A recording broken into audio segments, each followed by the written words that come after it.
7 men lined up against a wall. No mercy, no escape. Over 70 rounds fired in cold blood.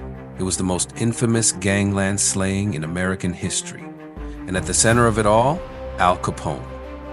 The St. Valentine's Day Massacre wasn't just another hit, it was a message, a declaration of war, and the moment that changed the Chicago underworld forever. This is the story of the massacre that cemented Capone's legacy and set the stage for his downfall. But before we dive into the bloody details, make sure to hit that subscribe button and ring the bell so you don't miss out on these dives into the most notorious American outlaws.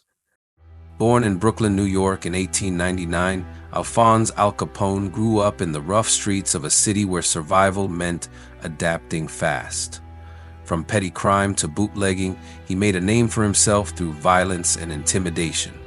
By 1920, during Prohibition, Capone's criminal empire, the Southside Italians, took off, controlling illegal booze, gambling, and brothels in the South Side of Chicago. But there was one enemy he couldn't escape: George "Bugs" Moran, the leader of a rival North Side Irish gang. By 1924, the beer wars had been escalating tensions between Capone and his rivals. A failed assassination attempt on Bugs Moran in 1924, along with several other bloody skirmishes, only heightened the animosity between them and set the stage for the violence that would come to define Capone's reign.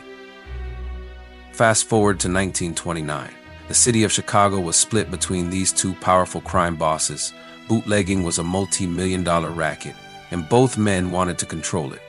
But this wasn't just business, it was personal. Capone's right-hand man, Jack "Machine Gun" McGurn, had barely survived an assassination attempt ordered by Moran. Capone wanted payback, but he wasn't just going to kill Moran. He was going to wipe out his entire crew. So Capone's men set a trap. Posing as bootleggers, they lured Moran's gang to a garage at 2122 North Clark Street with promises of a cheap shipment of whiskey. Moran took the bait. February 14, 1929, Valentine's Day. At 10:30 a.m., 7 of Moran's men gathered inside the garage, waiting for the deal to go down. But instead of bootleggers, 2 men dressed as police officers walked in. Behind them, 3 more men in civilian clothes. It looked like a routine bust. The gangsters were told to line up against the wall. They obeyed, thinking it was just another bribed police raid. Then, a barrage of bullets tore through the garage. 70 rounds in less than a minute. The gunmen didn't just kill, they obliterated.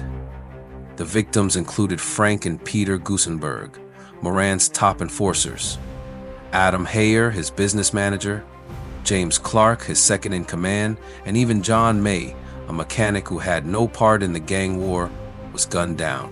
When the smoke cleared, the gunmen calmly walked out. To maintain the illusion, the fake cops even pretended to arrest their accomplices before driving away. By the time real police arrived, 6 men were already dead. The 7th, Frank Gusenberg, was somehow still alive. Barely. When officers asked who shot him, he muttered his final words, "I ain't no copper," before he died. Bugs Moran had been running late that morning. When he saw police outside the garage, he turned around, unknowingly saving his own life. But his gang was finished. The massacre shattered the North Side's power, leaving Capone as the undisputed boss. But victory came at a cost. The massacre was so brutal that the public and the government could no longer ignore Capone. Before, he was seen as a celebrity gangster. After the massacre, he was public enemy number 1. Ironically, Capone would never be charged for the killings. Instead, the government got him for something far less violent: tax evasion. In 1931, he was sentenced to 11 years in prison. After serving just under 8 years of his 11-year sentence, Capone was released from prison in 1939 due to his rapidly declining health. By then, his brain had been severely damaged by syphilis, leaving him mentally impaired and unable to continue his criminal empire.